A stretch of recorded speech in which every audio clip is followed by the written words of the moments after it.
రోజా గారు, మీ పేరు red book లో బోల్డ్ అక్షరాల్లో రాసుంది. జగన్ గారు సార్ తర్వాత నాదే ఉంటుంది. మరి ఉన్న రోజా ఇంకా ఇప్పటికీ స్టిల్ ఫ్రీ బర్డ్ గా తిరుగుతున్నారు.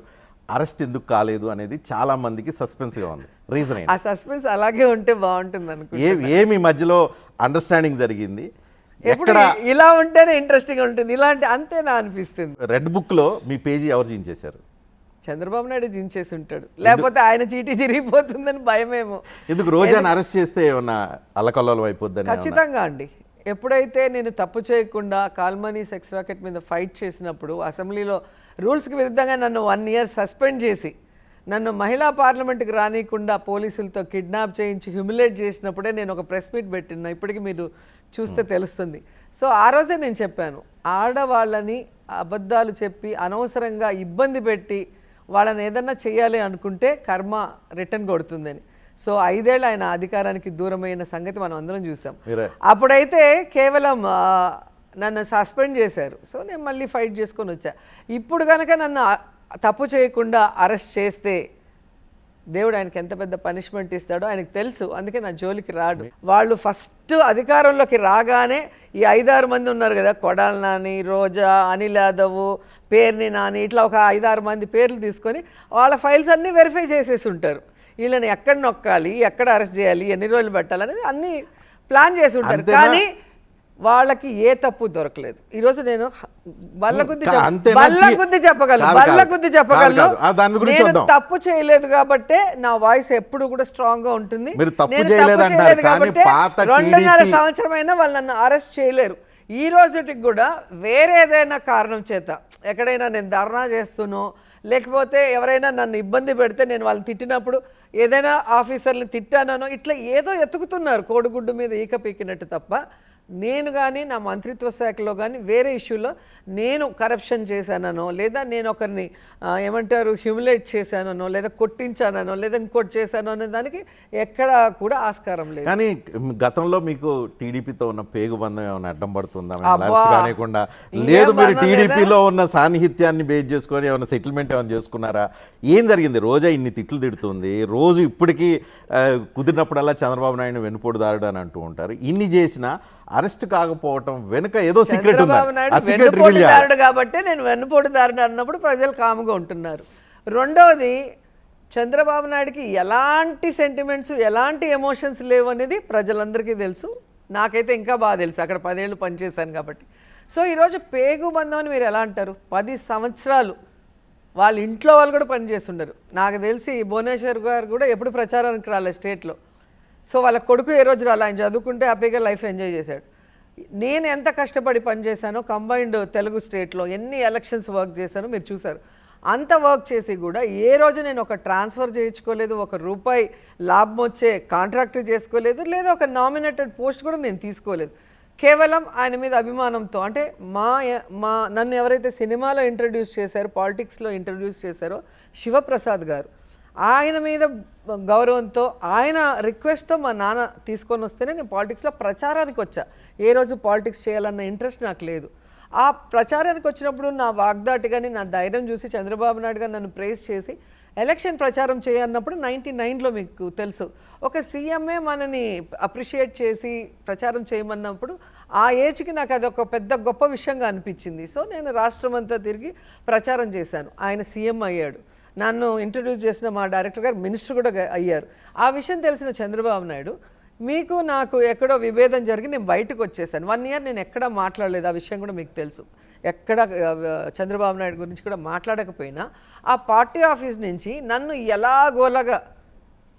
ఎలాగోలాగా రాజకీయంగా తొక్కేయడానికి ఐరన్ లెగ్ అని ప్రతి ఇష్యూలో నా మెసేజ్లు పంపించినప్పుడు నా ఫోన్ నెంబర్ డిలీట్ కాకపోవటం వల్ల టీడీపీలో ఆ మెసేజ్లు నాకు కూడా వచ్చాయి. సో మీకు 10 ఏళ్ళు నిస్వార్థంగా పనిచేసిన అమ్మాయి, ఓకే మనం ఏం హెల్ప్ చేయలేకపో, ఎక్కడో ఒక చోట రాజకీయంగా ఎదగని ఆ అమ్మాయి కళ నెరవేరిని అనుకోకుండా నన్ను రాజకీయంగా సమాధి చేయాలనుకున్న నీకు నాకు పేగుబంధం ఎలా ఉంటుందో ఒకసారి ఆలోచించండి. కాబట్టి చంద్రబాబు నాయుడుకో లేదా ఆ పార్టీకో నాకో ఎప్పుడు ఏ బంధము ఉండదు. కేవలం నా నిజాయితీ, నిస్వార్థంగా ప్రజలకు పనిచేసా. ఏ రోజు నేను తప్పు చేయను కూడా. కాబట్టి వాళ్ళు ఏదైనా చేయాలంటే ఏదైనా దొంగ దెబ్బ తీయాల్సిందే కానీ నన్ను ఏ విధంగా కూడా వాళ్ళు అరెస్ట్ చేసేదానికి అవకాశం లేదు. రైట్. రోజా గారు, మీరు మంత్రిగా పనిచేసిన టైంలో ఆడుదాం ఆంధ్ర పేరుతో అవినీతి చేశారు అనేది, దాదాపు 50 కోట్ల రూపాయల వరకు అవినీతి మీరు చేశారు అనేది ఒప్పుకుంటారా? మరి నేను అవినీతి చేసుంటే అసెంబ్లీలోను శాసన మండలిలో ఇదే క్వశ్చన్స్ తెలుగుదేశం వాళ్ళు జనసేన వాళ్ళు రేస్ చేసినప్పుడు రిటర్న్గా ఆన్సర్ ఏమిచ్చారు? ఏ తప్పు జరగలేదు, ఎలాంటి అవినీతి జరగలేదు, మేము ఏ విధమైన యాక్షన్ తీసుకోలేదు, ఆ అమౌంట్ మొత్తం ఆర్ఎండ్బి ద్వారా టెండర్స్ చేశారు, అలాగే ప్రైజ్ మనీ అంతా కూడా 26 జిల్లాల కలెక్టర్ల ద్వారా డిస్ట్రిబ్యూట్ అయిందని క్లియర్గా ఇచ్చారు కదా. కానీ విజిలెన్స్ కానీ 30,000 ఏదో పేజీల టీవీలకు మాట్లాడాలి, టీవీల్లో తెలుగుదేశం జనసేన కార్యకర్తలు నాయకులు ఎవరైతే నా మీద వ్యతిరేకతతో ఉన్నారో వాళ్ళ కళ్ళల్లో ఆనందం చూడటానికి ఏది పడితే అది వాళ్ళు కానీ టీవీ. విజిలెన్స్ 30,000 పేజీల నివేదిక ఇచ్చింది. ఆ నివేదికలో క్లియర్గా మీరు అవినీతికి పాల్పడ్డారని ఉంది, మీరు అప్పుడున్న శాప్ చైర్మన్. దీంతో పాటుగా క్రిమినల్ చర్యలు తీసుకోమని కూడా రికమెండ్ చేసింది. కానీ ఇప్పటివరకు నేను ఒకే మాట అడుగుతాను, నిజంగా తప్పు జరిగి ఉంటే దీంట్లో తప్పు జరిగింది, ఇంత తినేశారు వీళ్ళని ఒక పేజీ చాలుగా, ఎందుకు 31 పేజీ 32 పేజీలు, ఎన్ని పేజీలు? 30,000 పేజీలు. 30,000 పేజీలు అంటే డీటెయిల్డ్ ఆడిట్ రిపోర్ట్ ఇచ్చింది. అవసరమేముంది? దానిలో 25 నుంచి 40 కోట్ల రూపాయల అవినీతి మేము తప్పు చేసాము అంటే నువ్వు ఏ రిపోర్ట్ అయినా తర్వాత ఇచ్చుకో, కానీ ఫస్ట్ పేపర్లో దీంట్లో ఇంత అవినీతి జరిగింది, వీళ్ళు తినేశారు, వీళ్ళ మీద చర్యలు తీసుకోండి అని మెయిన్ పేపర్లో రాయొచ్చు కదా. విజిలెన్స్ రిపోర్ట్లో 3 రకాల అక్రమాలు జరిగినట్టు గుర్తించారు. ఒకటి, ఆడుదాం ఆంధ్ర ముగింపు కార్యక్రమం మీ సన్నిహితులకు ఇచ్చారు అనేది ప్రధానమైన ఆరోపణ. సెకండ్, క్రీడా సామగ్రి కొనుగోలు విషయంలో నిబంధనలు సడలించి నాసిరకం కొని అదనంగా బిల్లులు వేసి చూపించారు అనేది. 3, ఇన్ఫ్లుయెన్సర్స్ ఎవరైతే ఉన్నారో సినీ టీవీ నటీనటులను వాళ్ళందరినీ తీసుకొచ్చి వాళ్ళకి అవసరానికి మించి ఎక్కువ డబ్బులు వాళ్ళకి పేమెంట్లు చేశారు. ఈ 3 రకాల ఆరోపణలు. 3 విషయాలు. ఒకటి, నాసిరకం కొన్నామన్నారు. సో ఎవరు కొన్నారు? దాన్ని బయటకు తీయండి. మంత్రి మీరే. దానికి ఒక కమిటీ వేశారు స్టేట్ వైడ్గా. అది ఒక పెద్ద కార్యక్రమం, గ్రామ స్థాయి నుంచి రాష్ట్ర స్థాయి వరకు అనేక కార్యక్రమాలు జరిగే ఆ క్రమంలో మేము అప్పుడు గడప గడపకు మన ప్రభుత్వం కార్యక్రమంలో చాలా బిజీగా ఉన్నాం. ఎలక్షన్ టైం అనుకుంటాం, మీకు కూడా బాగా గుర్తుంటుంది. ఆ ఎలక్షన్ టైంలో జరిగిన ఇది. సో దానికి ఒక కమిటీ సెపరేట్గా వేశారు. ఆడుదాం ఆంధ్రాకి ఆఫీసర్లు ఎవరైతే ఐఏఎస్లు ఉన్నారో ఆ ఐఏఎస్లను ఒక కమిటీ వేసి ఆ కమిటీ ద్వారా ఆ కార్యక్రమాన్ని జరిపించిన విషయము ఈరోజు చంద్రబాబు నాయుడు ఆఫీస్లో ఉన్న మెయిన్ అఫీషియల్ ఎవరైతే ఐఏఎస్ ఉన్నారో ఆయనకు తెలుసు. ఆయనే ఆ రోజు ఆర్ఎండ్బికి ప్రిన్సిపల్ సెక్రటరీ, ఆడుదాం ఆంధ్రాకి ప్రిన్సిపల్ సెక్రటరీ. ఆయన కాపాడుకోవాలి, నన్ను ఎందుకు కాపాడాలి? నా ఇన్వాల్వ్మెంట్ లేదు. అండ్ నాసి రకంవి అనేది అబద్ధం. జగన్మోహన్ రెడ్డి గారు ఒక స్కూల్ బ్యాగ్ తీసుకున్నా, లేదా పిల్లలకి మధ్యాహ్న భోజనమైనా, లేదా ఏదైనా కూడా ఈరోజు ఆడుదాం ఆంధ్రాలో కిట్లైనా కూడా ఏదైనా కూడా క్వాలిటీకి ఫస్ట్ ప్రయారిటీ ఇస్తారు. ఆ క్వాలిటీగానే ఏదైనా చెయ్యాలని చెప్పి స్ట్రిక్ట్గా ఆర్డర్ ఇస్తారు. ఆయన చెక్ చేసి కూడా అన్నిటిని కూడా డిసైడ్ చేస్తారు. అలాంటప్పుడు నాసి రకం అనేది ఇది కేవలం పొలిటికల్గా దుమ్మెత్తిపోయటం తప్ప మరొకటి కాదు. రెండోది, మాకు కావాల్సిన వాళ్ళకి మేము ప్రైజులు ఇవ్వటం ఏంటి? ఈరోజు కళ్ళ ముందు అందరూ కలిసి పోటీ పడుతున్నారు. పోటీ పడినప్పుడు నిజంగా పోటీలో బెస్ట్గా ఉన్న వాళ్ళకి కాకుండా వేరే వాళ్ళకి ఇస్తే అక్కడే గొడవలు జరుగుతాయి. ఎందుకంటే మీరు స్పోర్ట్స్లో చూసుంటారు, ఎవరికి భయపడరు పొలిటికల్గా. ఇమీడియట్గా అక్కడ వాళ్ళకి కాదు అని వాళ్ళు బెస్ట్గా పర్ఫామ్ చేసినా వేరే వాళ్ళకి ఇస్తే పెద్ద గొడవలు అయిపోయి ఎప్పుడో దాని మీద ఇష్యూ అయి ఉంటుంది. కేవలం ఈరోజు అధికారంలోకి వచ్చాక నన్నో బైరెడ్డినో ఫ్రేమ్ చేయడానికి వీళ్ళు మాట్లాడుతున్న పిచ్చి మాటలు తప్ప కార్యక్రమం మీ సన్నిహితులకి కాంట్రాక్ట్ ఇవ్వలేదు.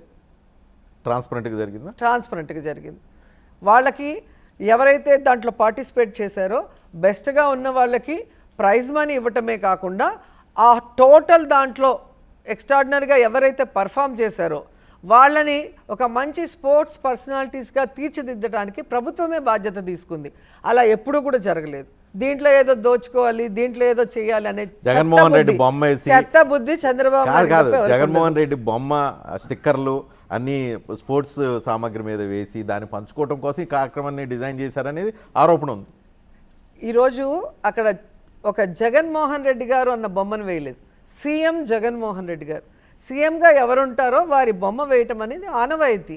దాన్ని ఏదో జగన్మోహన్ రెడ్డి గారు బొమ్మ వేస్తే మాత్రం అదేదో బూతు, ఈరోజు చంద్రబాబు నాయుడు ఏదో ఖర్జూరపు నాయుడు ఆస్తి తీసుకొచ్చి పంచినట్టు ప్రతి దాని మీద ఆయన ఫోటో వేసుకుంటాడు, ప్రతి దాని మీద ఎల్లో పెయింట్ వేసుకుంటాడు. మరి అప్పుడు ఎందుకు అడగరు?